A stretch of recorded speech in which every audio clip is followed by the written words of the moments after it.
The sunset painted the suburban streets in hues of orange and purple as 16-year-old Lily stepped out of her friend's house.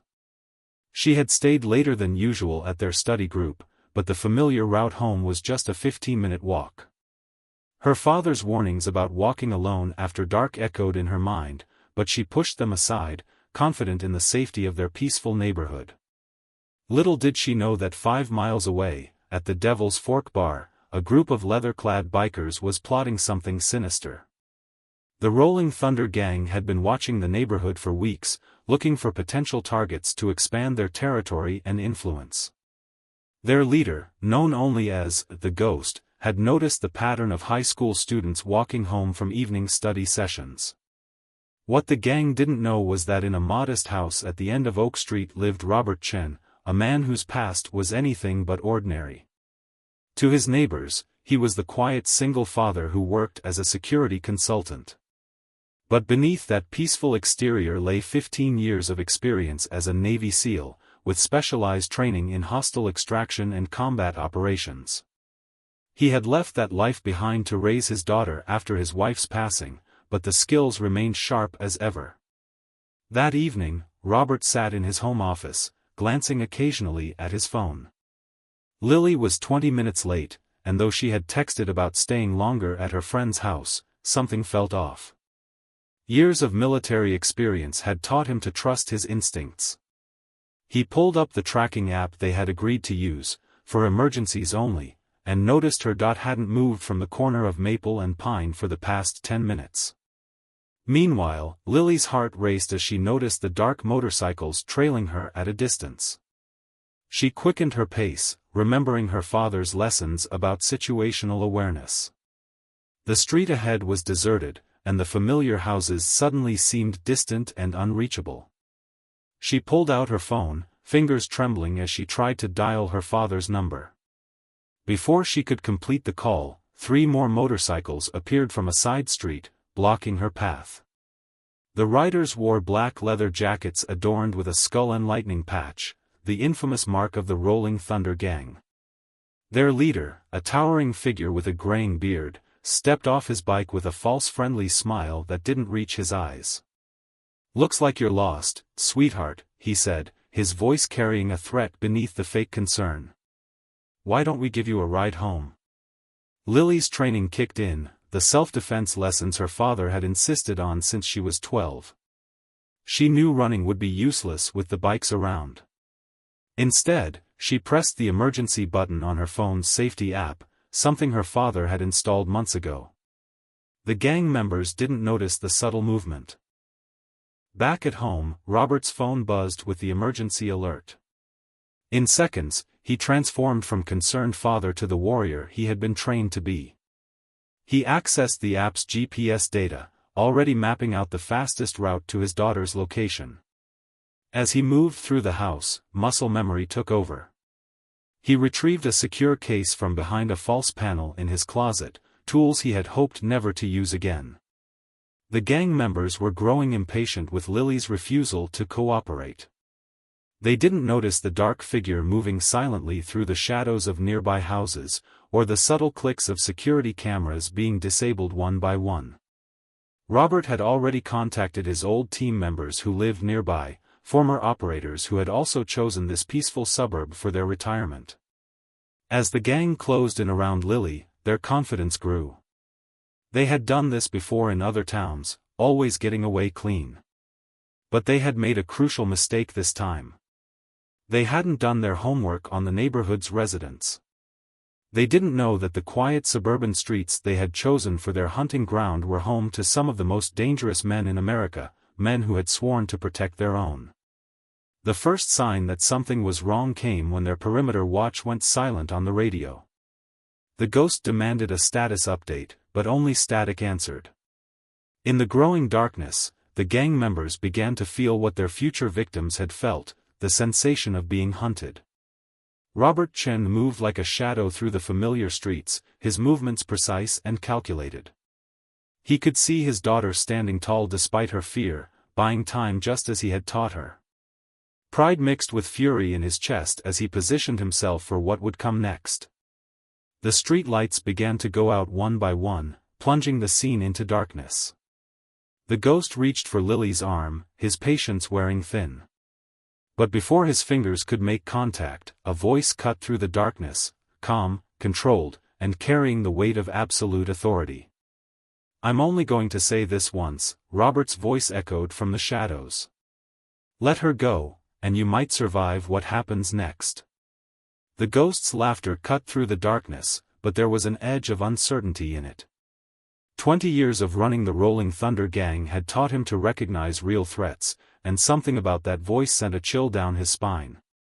Still, he had his reputation to maintain. "You're outnumbered, friend," he called out, trying to sound confident. "Why don't you go home and pretend you didn't see anything?" The response came not in words but in action. The gang's radios crackled to life with bursts of static, then went dead. In the distance, they could hear the sound of their bikes' engines dying one by one.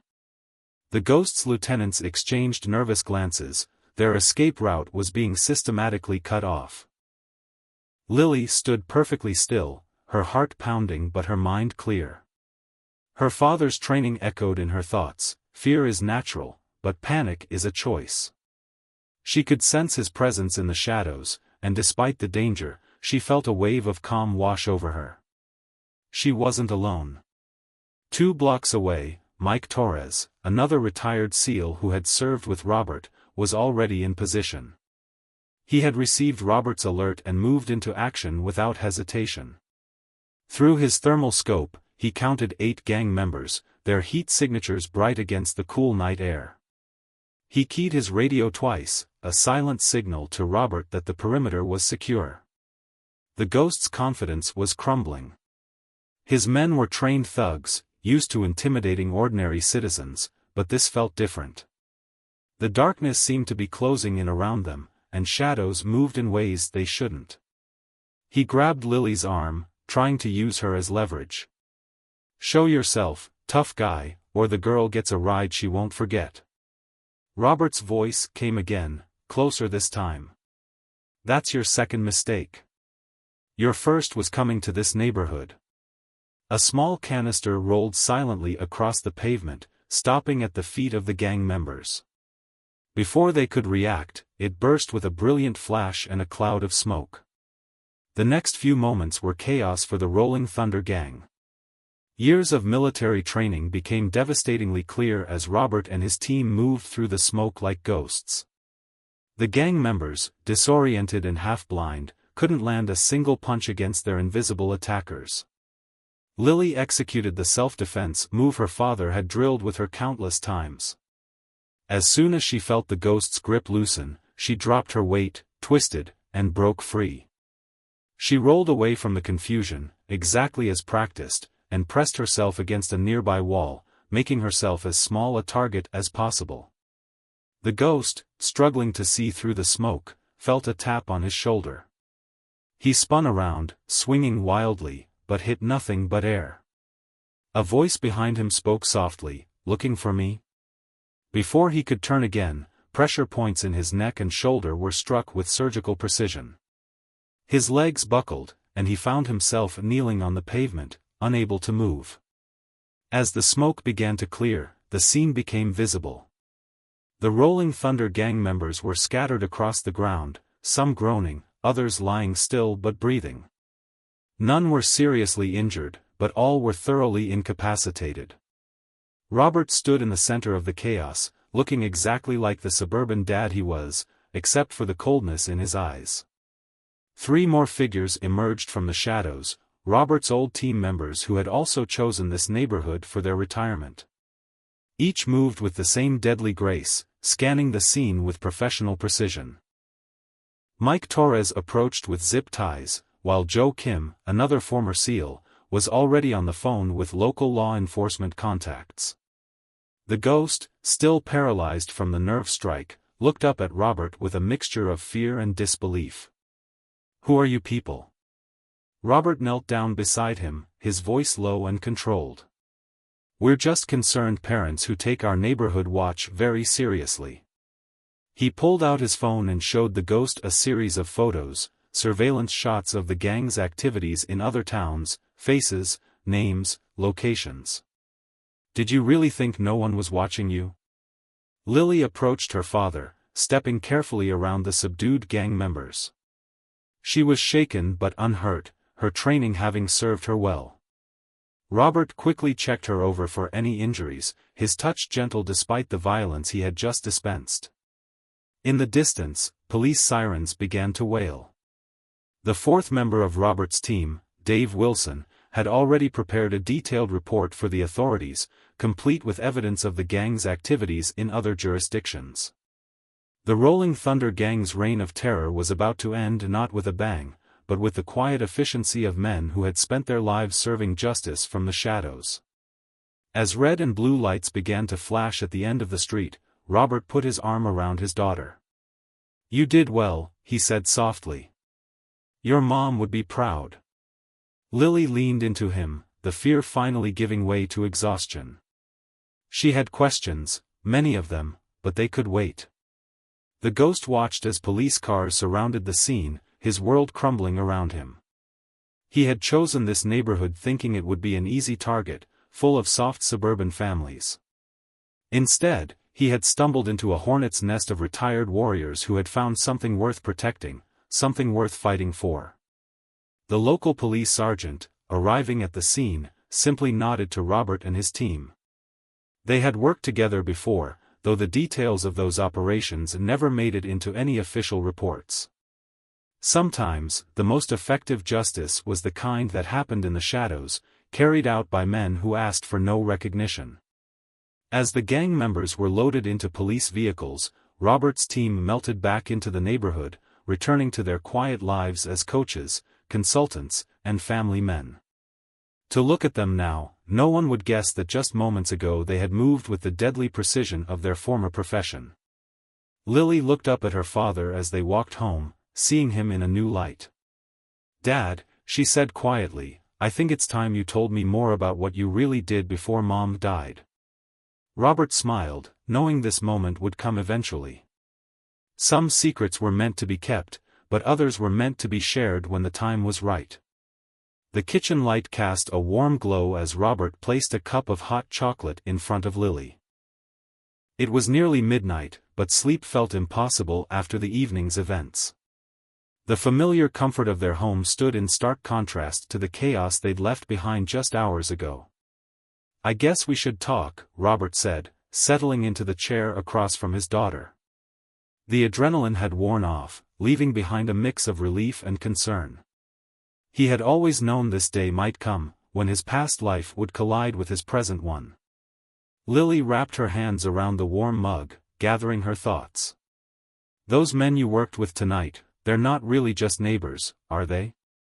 She had seen them around the neighborhood for years, Mike coaching Little League, Joe running his computer repair shop, Dave organizing the community garden. Robert smiled softly. "We chose this place together, after we all retired. Somewhere quiet, where we could keep an eye on each other's families." He paused, considering his next words carefully. "When you lose the kind of brothers we lost overseas, you hold on tight to the ones who made it back." Meanwhile, across town at the police station, Detective Lisa Henderson sat across from the ghost, whose real name turned out to be Thomas Reed. The feared leader of the Rolling Thunder Gang looked diminished under the fluorescent lights, his legendary status stripped away along with his leather jacket. "You've got quite a record, Mr. Reed," Henderson said, flipping through a thick file. "But tonight's mistake might be your last. We've got enough to connect you to 6 other kidnapping attempts in 3 states. She laid out photos of previous victims, young people who had managed to escape but had been too terrified to testify. Reed stared at the photos, his face pale. Those men, they weren't normal. The way they moved, the way they knew exactly where we'd be. His hands trembled slightly. "Who are they really?" Henderson just smiled. She knew exactly who Robert Chen and his team were. They had helped with several cases over the years, though their involvement never appeared in official reports. "Let's focus on your charges, Mr. Reed. Your gang's days of terrorizing communities are over. Back at the Chen household, Lily was processing everything she'd learned. Is this why you've been training me since I was 12? The self-defense, the situational awareness, the emergency protocols? Robert nodded. Your mother always said we should prepare you for the real world, not shelter you from it. His voice softened at the mention of his late wife. She was the strongest person I knew, a combat medic. That's how we met, actually. As he spoke, memories flooded back, the field hospital in Afghanistan where he first saw her working tirelessly to save wounded soldiers, her steady hands and unwavering courage under fire, the quiet moments they stole between missions. She had been the one who convinced him to retire, to give their daughter a chance at a normal life. Tell me about her, Lily said softly. Though she had been young when her mother died, she had always sensed there was more to the story than she knew. Robert took a deep breath. Your mother, Grace, was the heart of our team. She could stitch up a wound while calling in air support and never miss a beat. She saved my life 3 times before I even learned her name. He smiled at the memory. The 4th time she saved me, I finally worked up the courage to ask her out. Across the neighborhood, Robert's team was also dealing with the evening's aftermath. Mike Torres sat in his garage, cleaning his specialized equipment while his wife, Anna, brought him coffee. They had their own unspoken routine for nights like this, nights when the past came knocking. Joe Kim was already working on scrubbing any surveillance footage that might have captured their involvement, ensuring their continued anonymity. His fingers flew across the keyboard with the same precision he'd once used to disarm explosives. Dave Wilson stood in his backyard, phone in hand, making calls to his contacts in various agencies. The Rolling Thunder Gang had been on several watch lists, and their capture would ripple through multiple ongoing investigations. In the Chen's kitchen, Lily was connecting dots she'd never noticed before. The camping trips where you taught me to track and move silently, the swimming exercises, the code words we use, it was all preparation, wasn't it? Robert nodded. Knowledge is a gift that keeps giving. Everything I taught you, everything your mother wanted you to learn, it's about being strong, being ready. Not just for yourself, but for others who might need help someday. Dawn was breaking when Robert finally sent Lily to bed. As she hugged him goodnight, she held on a little tighter than usual. Dad, she whispered, I'm glad you were there tonight. Not just for me, but for all the other people they might have hurt. After she went upstairs, Robert sat alone in the quiet kitchen. He pulled out an old photo from his wallet, Grace in her combat medic uniform, smiling despite the dust and heat, her eyes full of the determination he now saw in their daughter. She's so much like you, he whispered to the photo. Strong, smart, brave. His phone buzzed with a message from Mike, the ghost is singing like a canary. Henderson says they'll be able to close at least 12 cold cases. Another message followed quickly, team breakfast at 0800. Bring the kid. Time she met her extended family properly. Robert smiled, knowing that tomorrow would bring new challenges, new conversations, new understandings. But for now, in the growing light of dawn, he felt a deep sense of peace. His 2 worlds had collided, but instead of chaos, they had found harmony. The warrior and the father, the protector and the teacher, all parts of who he was, all dedicated to keeping safe what mattered most. The morning sun streamed through the windows of Mike Torres's family diner, a local favorite that served as the team's unofficial meeting place. The "closed for private event" sign hung on the door as Lily followed her father inside, taking in the familiar space with new eyes. The cheerful red booths and chrome fixtures had always seemed so normal, but now she wondered what other secrets this place held. The smell of coffee and fresh pancakes filled the air as Ana Torres worked her magic in the kitchen. The team was already gathered around their usual table, the one with the best view of both entrances and the street outside, Lily now realized. Old habits died hard. There's our hero, Mike called out, standing to greet them. His usual jovial demeanor was present, but Lily noticed the alert awareness in his eyes as he scanned the street through the window. Joe Kim sat with his back to the wall, his laptop open but forgotten as he smiled warmly at their arrival. Dave Wilson was discussing something quietly on his phone, but ended the call as they approached. "First time at the grown-ups table," Joe said, pulling out a chair for Lily. The morning light caught the scar on his forearm, the one he'd always claimed came from a cooking accident. She wondered how many other stories she'd heard over the years were carefully crafted covers. Anna emerged from the kitchen carrying plates loaded with her famous blueberry pancakes. "Eat up," she said, setting an extra-large portion in front of Lily. "You've earned it." Her gentle smile carried understanding. She'd been part of this world far longer than Lily had known. As they ate, the conversation flowed naturally, but Lily noticed the layers of meaning in every word. These men and women had developed their own language over years of serving together, and now she was being invited into that inner circle. "Your mother was sitting right where you are now when we first planned this," Mike said, gesturing to Lily's seat. "She was the one who found this neighborhood, did all the research. Said it was perfect for raising families while maintaining operational security." He caught himself, chuckling. "That's fancy military talk for keeping our kids safe." "Grace always thought 10 steps ahead," Anna added, joining them with fresh coffee.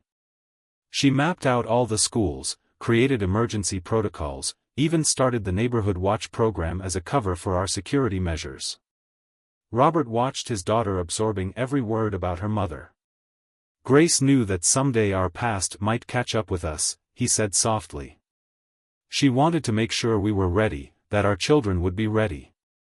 Detective Henderson chose that moment to arrive, the bell above the door chiming her entrance. She carried a thick folder under her arm and looked like she hadn't slept. Mike immediately went to flip the coffee maker on, another unspoken routine. "The ghost, Reed, has been talking all night," she said, accepting a steaming cup from Mike. "We've uncovered operations in 6 states.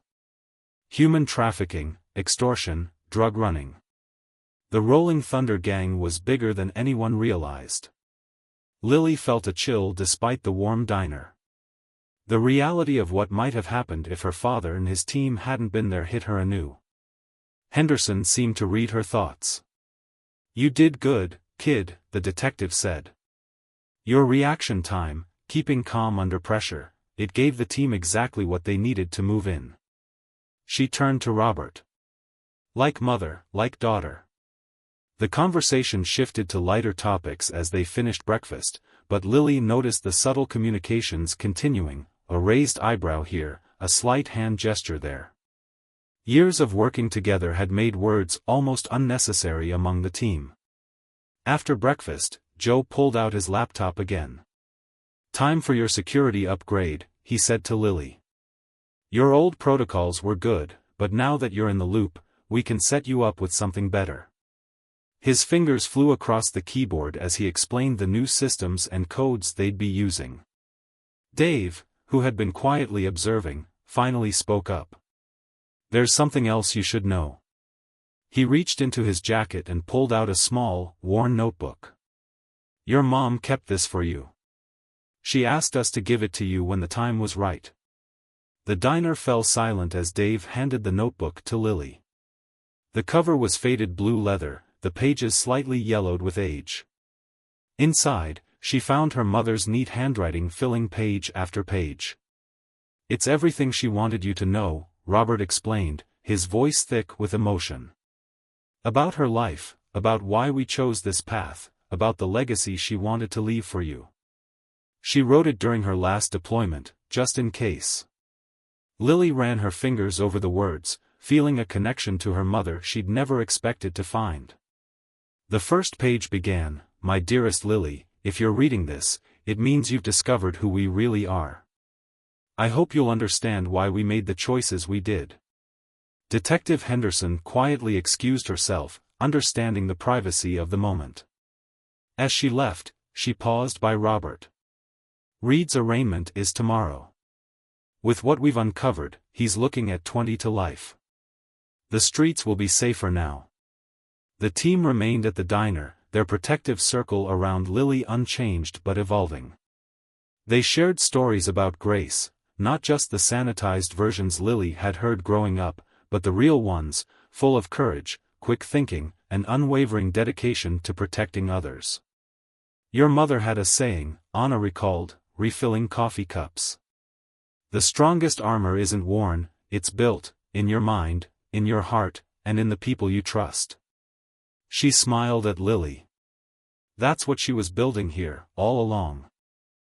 As the morning wore on, Lily began to see her neighborhood through new eyes. The strategic placement of homes, the overlapping fields of view, the carefully maintained appearance of suburban normalcy, it was all part of a greater design, a shield built by warriors who had chosen to continue their mission in a different way. So, Joe said with a grin, ready for some advanced training? Your mom left detailed instructions for that too. He nodded toward the notebook. She had it all planned out, right down to the timetable. Lily looked around at these people who had been part of her life all along, not just neighbors or family friends, but guardians, mentors, and now, partners. She thought about the other kids in the neighborhood, the families who had no idea that their peaceful streets were watched over by silent protectors. I'm ready, she said, sitting up straighter. Tell me everything. The weeks following the Rolling Thunder incident brought changes to Lily's life that she never could have imagined. Her mother's notebook became her constant companion, filled with not just memories but detailed instructions, training protocols, and wisdom that seemed to speak directly to her current situation. One crisp morning, she found herself in Joe Kim's basement, what appeared to be a normal computer repair shop from the outside, but housed a sophisticated command center below. Screens lined the walls, displaying feeds from carefully hidden cameras throughout the neighborhood. Your mom helped design this setup, Joe explained, showing her how to monitor the security systems. She called it the watchtower. Said every castle needs proper defenses. His fingers danced across keyboards as he pulled up various surveillance zones. This is how we spotted the gang's initial surveillance of the neighborhood. Lily leaned forward, fascinated by the complex network her mother had helped create. All those times you were fixing computers upstairs. Joe grinned. Best cover story ever. Nobody questions the neighborhood tech guy. He pulled up another screen. Your mom also set up a facial recognition system tied to various law enforcement databases. That's how we knew the Rolling Thunder gang's history before they made their move. Across town, the ripples from the gang's capture continued to spread. Detective Henderson's office was buzzing with activity as more evidence emerged. The ghost's confession had opened doors to investigations across multiple states, leading to a domino effect of arrests and revelations. Back in the neighborhood, Mike Torres had taken charge of Lily's physical training, just as Grace's notebook had specified. The diner's back room, which Lily had always thought was extra storage, turned out to be a fully equipped training facility. Your mother believed in being prepared for everything, Mike said as he wrapped Lily's hands for boxing practice. But she also believed that the best fights are the ones you prevent. He held up the practice pads. Today, we're working on combining awareness with action. The training sessions weren't just about physical skills. Each team member had their role in Lily's education, following the curriculum Grace had laid out years ago. Dave Wilson, with his background in intelligence operations, taught her about pattern recognition and threat assessment. Look at this security footage from the night of the incident, Dave said, rolling the video frame by frame. What do you see? He was teaching her to spot the subtle signs they had noticed, the gang surveillance patterns, their communication methods, the ways they had tried to blend in. Ana Torres took charge of medical training, another key component of Grace's plan. Your mother saved countless lives with these skills, she explained while demonstrating proper wound care techniques. Knowledge like this isn't just for combat, it's for helping people, for being ready when others need you. Robert watched his daughter's transformation with a mixture of pride and melancholy.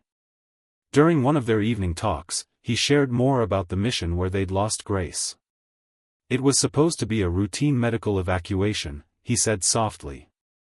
But she spotted something others missed, signs of a trap. She managed to warn the team, get the wounded out, but not herself. Lily held her mother's notebook tighter. That's why she planned all this, isn't it?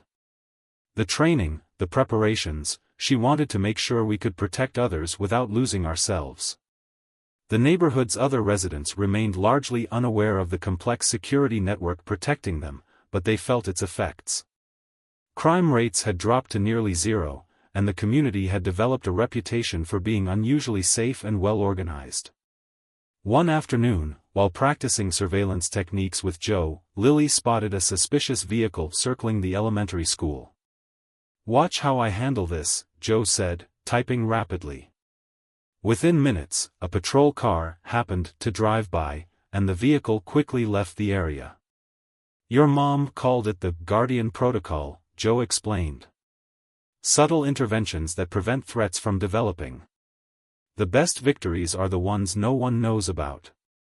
The team's wives and husbands played their own crucial roles. Anna's diner served as more than just a meeting place. It was an information hub where team members could exchange intelligence while maintaining their cover as ordinary neighbors meeting for coffee. "Your mother understood that successful operations require support networks," Anna told Lily while teaching her to bake the diner's famous cookies. "Sometimes the best intelligence gathering happens over a plate of fresh-baked goods." As Lily progressed in her training, she began to notice things she'd overlooked before. The strategic placement of playground equipment that offered clear sight lines across the park. The neighborhood watch signs that doubled as markers for security zones. The dog-walking routes that created regular patrol patterns. Robert continued to run his security consulting business, but Lily now understood that it was more than just a cover. His clients were carefully chosen, often leading to the discovery and prevention of potential threats to communities across the country. "Your mother believed that our skills shouldn't just protect one neighborhood," Robert explained during one of their strategy sessions. "She saw a bigger picture, a network of protected communities, each with its own guardians." The Rolling Thunder Gang's takedown had proved the effectiveness of their system, but it had also taught them valuable lessons. The team worked to upgrade their protocols, incorporating new technologies while maintaining their low profile. Detective Henderson became a more frequent visitor to the diner, bringing updates on the ongoing investigations. "The intel you provided has helped us shut down 3 more trafficking operations," she reported over coffee. "Grace's network is still saving lives." Lily's own friends remained unaware of her new role, seeing only that she seemed more confident, more aware. She maintained her normal routine, school, study groups, sports, but now carried with her a deeper understanding of the responsibility she'd inherited. One evening, as the team gathered for their weekly dinner at the Torres Diner, Lily shared something she'd found in her mother's notebook. On the last page, Grace had written, "Remember, my darling, that true strength isn't in knowing how to fight, it's in knowing why to fight, when to fight, and most importantly, who to fight for." The words resonated around the table, reminding them all of why they'd chosen this path. They weren't just former soldiers maintaining their skills, they were guardians, protectors, carrying on Grace's vision of creating safe havens in an uncertain world. 3 months after the Rolling Thunder incident, Lily sat in the watchtower with Joe, monitoring the neighborhood's security feeds. The autumn leaves scattered across the streets created an idyllic scene, but her trained eyes now saw beyond the peaceful surface. She noticed a delivery van that had passed by twice, making notes of its plates for checking against their database. "Your instincts are getting sharper," Joe commented, already running the plate numbers. "Your mom would be proud, she had the same eye for details." The search came back clean, just a new driver learning his route, but the practice was valuable. The ghost's trial was approaching, and the evidence mounted daily. Detective Henderson had become a regular at their morning briefings, sharing updates about how the case had expanded beyond anything they'd initially imagined. The Rolling Thunder Gang had been just one piece of a larger criminal network, and its collapse was creating ripple effects across the country. "We've identified 3 more neighborhoods being targeted by similar operations," Henderson reported one morning, spreading photos across the diner table. "They're looking for quiet suburbs, places where people feel safe enough to let their guard down." Robert studied the photos, recognizing the pattern. "They're hunting grounds," he said quietly. "Just like they tried to make our neighborhood." He shared a look with his team. They all knew what needed to be done. That evening, Lily found her father in his home office, coordinating with other former military contacts across the country. Her mother's notebook had mentioned this too, a network of protected communities, each with its own guardian team. What had started as one neighborhood's defense system was growing into something larger. "Your mother called it Project Lighthouse," Robert explained, showing Lily an encrypted database of former service members who had settled in various communities. She believed that everyone deserves to feel safe in their home, not just those who can afford private security. The team began reaching out to these contacts, sharing their protocols and systems. Joe's computer expertise proved invaluable as he helped other communities set up their own versions of the Watchtower. Mike and Anna's diner became a training hub, hosting visitors who came to learn their methods. Dave's intelligence background helped them identify communities most at risk. "We look for the same patterns the criminals do," he explained to Lily during one of their analysis sessions. "But instead of seeing targets, we see opportunities to prevent harm." The training Lily received took on new dimensions. Beyond physical skills and surveillance techniques, she learned about community building, about creating networks of trust that could sustain their protective mission. Anna taught her how to spot signs of troubled families who might need help, while Mike showed her how to organize youth programs that doubled as security awareness training. One rainy afternoon, while helping at the diner, Lily overheard a conversation between 2 mothers about a string of car break-ins in a neighboring town. She quietly passed the information to Joe, who found connections to one of the criminal networks they were tracking. Within days, local police had the information they needed to stop the crime wave before it spread. "That's exactly how your mother would have handled it," Robert told her later. "Subtle, efficient, and nobody ever knows the full story." He smiled, remembering Grace's way of solving problems before most people even knew they existed. The notebook continued to guide Lily's development. Each page seemed to anticipate her questions, her doubts, her need for connection with the mother she'd lost. One entry particularly struck her: "The strongest communities aren't built on fear of what's outside, but on trust in what's inside. Our job isn't just to guard, it's to grow."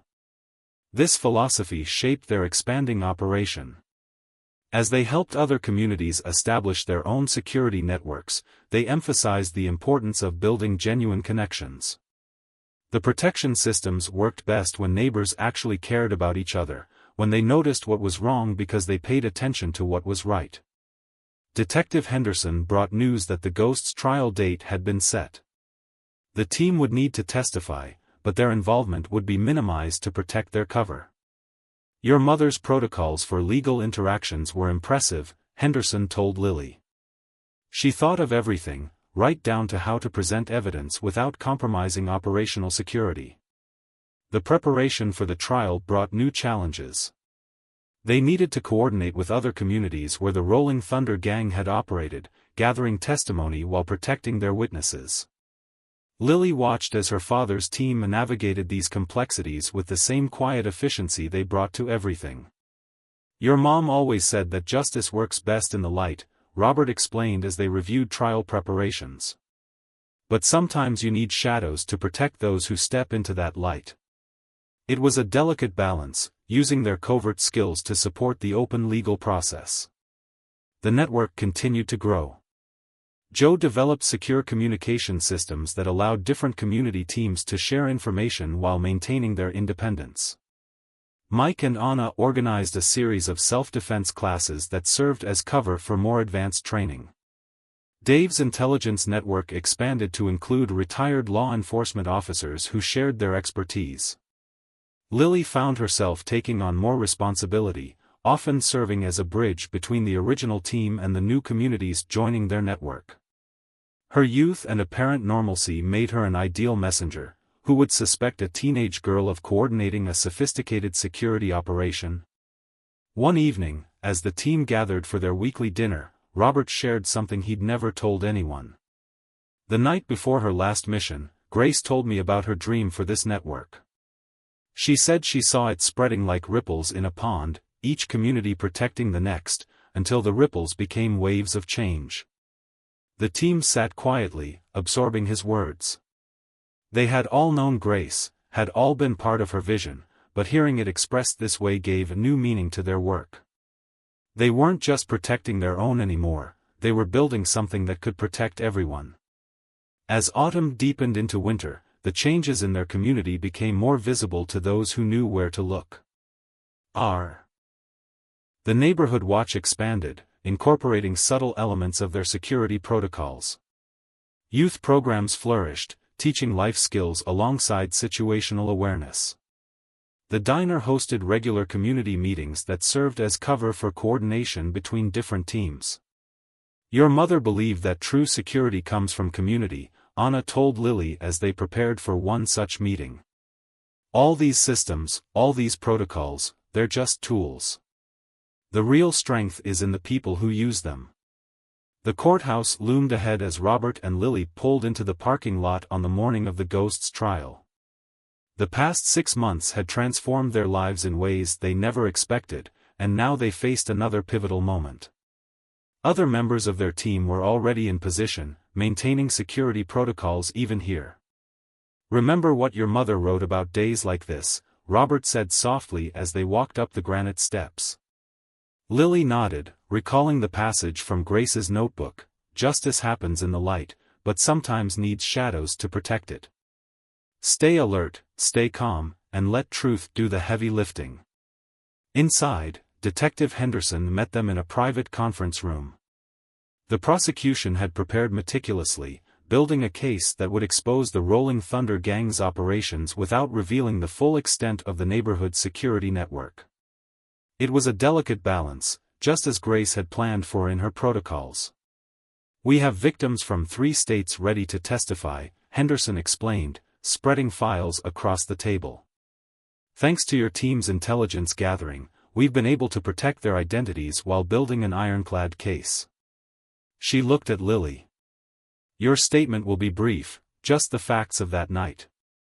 Nothing about your training or the team's involvement." Throughout the morning, Lily watched as the courthouse's regular security was subtly supplemented by their own. Joe had hacked into the building's camera system, legally, through a contract with his legitimate security company, while Mike and Dave positioned themselves strategically around the perimeter.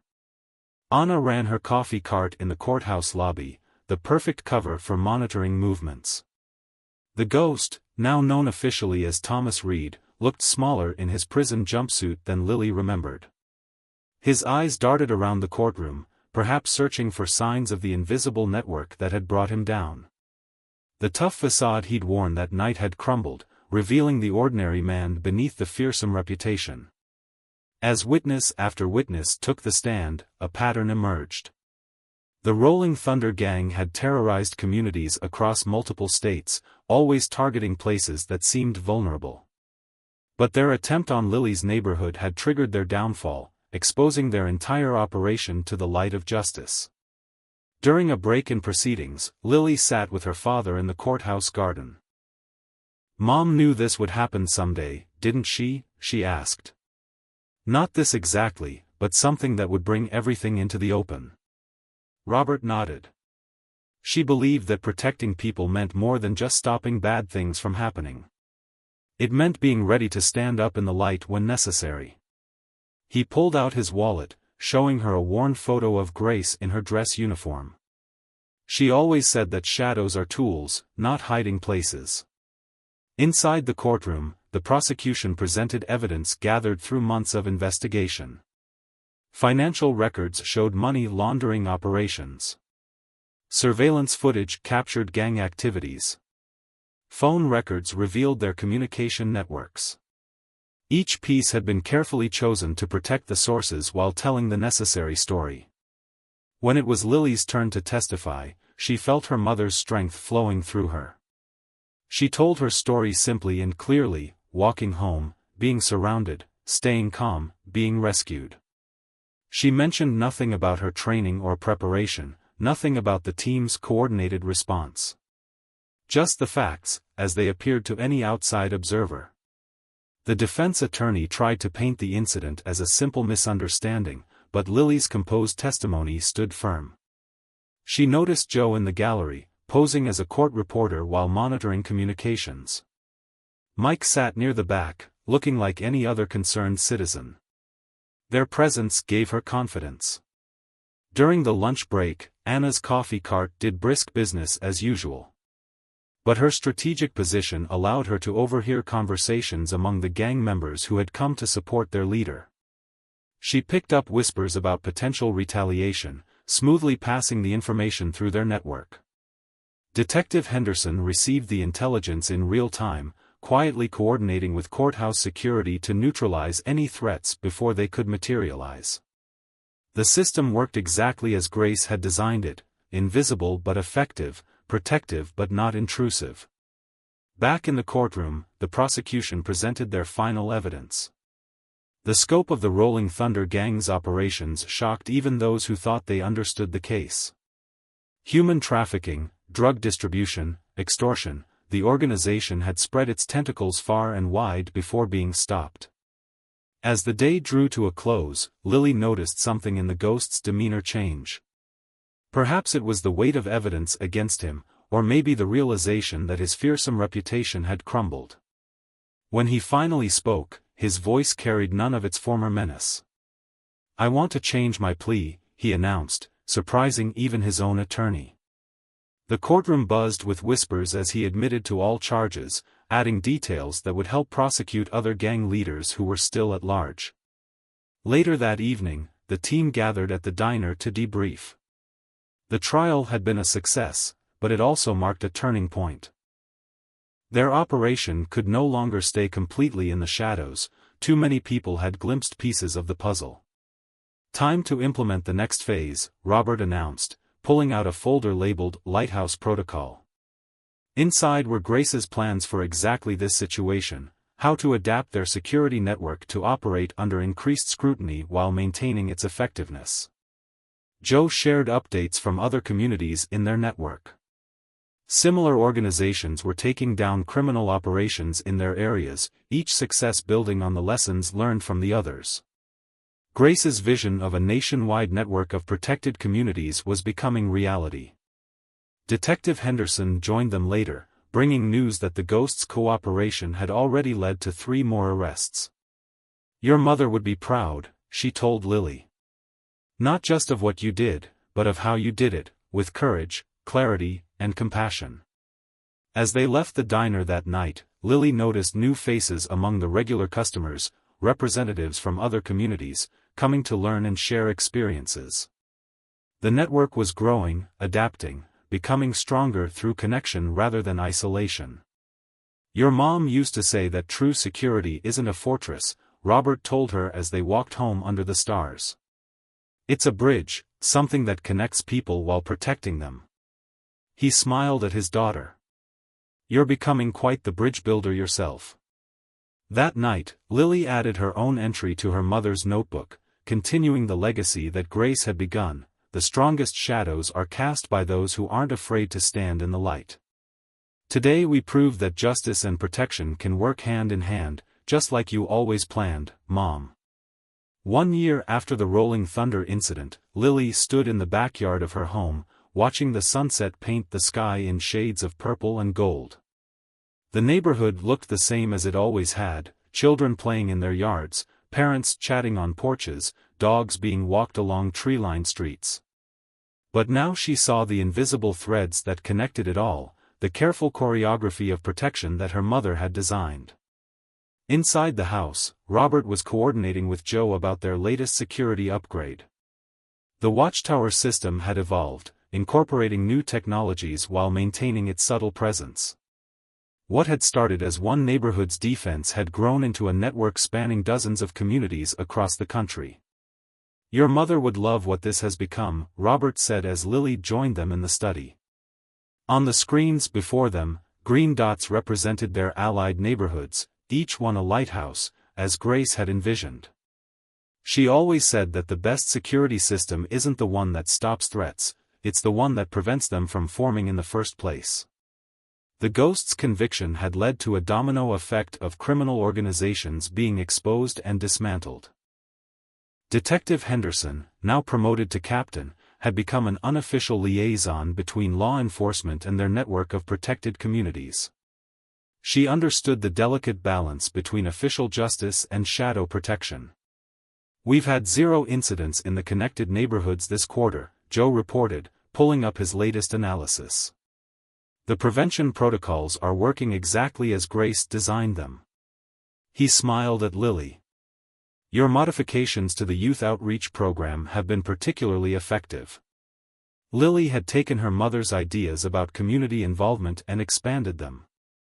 The self-defense classes at Mike's Diner now included conflict resolution training.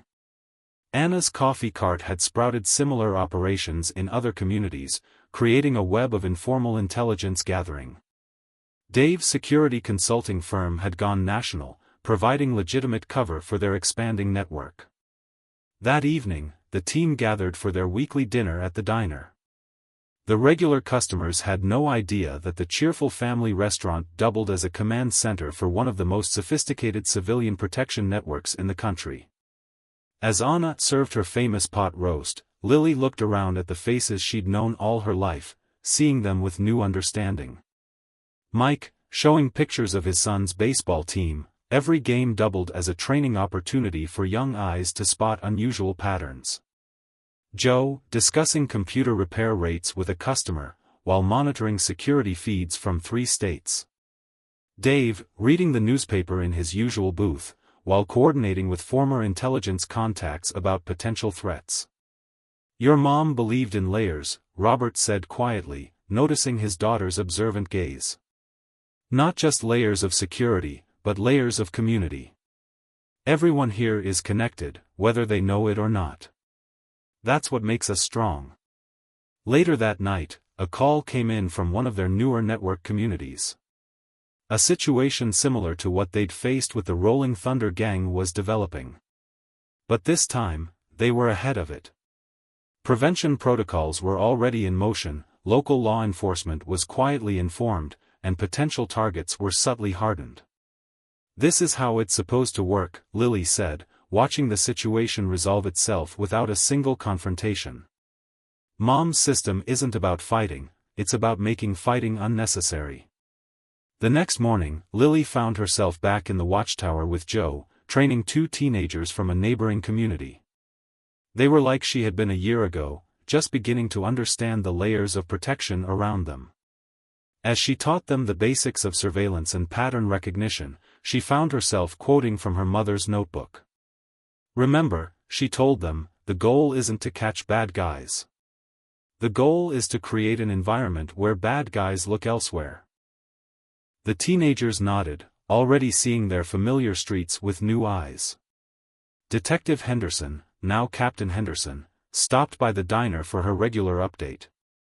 "The Rolling Thunder case led to something bigger than any of us imagined," she said over coffee. 17 similar organizations dismantled, 34 communities protected, and not a single shot fired. Grace would be amazed. But perhaps most significant were the subtle changes in the community itself. Neighbors looked out for each other more, not out of fear but out of connection. The youth programs flourished, teaching life skills alongside awareness. The neighborhood watch evolved into something more organic, a community that truly paid attention to itself. Robert found Lily in the garden that evening, reading her mother's notebook for what must have been the 100th time. But now she was adding her own notes in the margins, expanding on Grace's ideas, adding new layers to the protection protocols. "I figured something out," she said as her father joined her. "Mom didn't just build a security system, she built a legacy. Every person we protect, every community we help, every threat we prevent, it's all part of something bigger. The next day brought news that the last of the Rolling Thunder Gang's leadership had been arrested. The Ghost, still serving his sentence, had provided information that led to the final arrests. But more importantly, the gang's dissolution had created space for something positive to grow. In the communities where the gang had once operated, new protection networks were taking root. Former victims became protectors, turning their experiences into strength. The lessons learned from one neighborhood stand against darkness were spreading, creating light. As the sun set on another quiet day in their peaceful suburb, Lily stood with her father on their front porch. Children played in the yards, parents chatted on walks, and somewhere in the shadows, their team kept their eternal watch. But it wasn't the shadows that made them strong, it was the light they protected, the connections they fostered, the community they built. Your mother's last entry in her notebook, Robert said softly, was about you. She wrote that true strength isn't passed down through combat skills or security protocols. It's passed down through the heart, through the desire to protect others, through the wisdom to know when to step into the light and when to guard it from the shadows. Lily smiled, feeling the weight of her mother's notebook in her hands. Inside were the original protocols that had saved their neighborhood, but now they were supplemented with new pages, her generation's contribution to the legacy of protection. The best stories, she said, remembering another of her mother's sayings, are the ones that never have to be told. Because we were there first, because we prevented the danger, because we turned shadows into safety. As night fell over their neighborhood, lights came on in windows, creating a warm glow that pushed back the darkness. In homes across the community, families went about their evening routines, secure in a peace they didn't fully understand. And that, perhaps, was Grace's greatest achievement, not just protecting people, but giving them the freedom to live without fear, to grow without walls, to thrive in the light while guardians moved silently through the shadows. The story of the Rolling Thunder Gang's defeat would fade into neighborhood legend, but the system that Grace built, that Robert maintained, that Lily would one day inherit, that would continue, adapting, growing, protecting. A lighthouse in the darkness, showing other communities the way to turn shadows into safety, fear into strength, and strangers into family.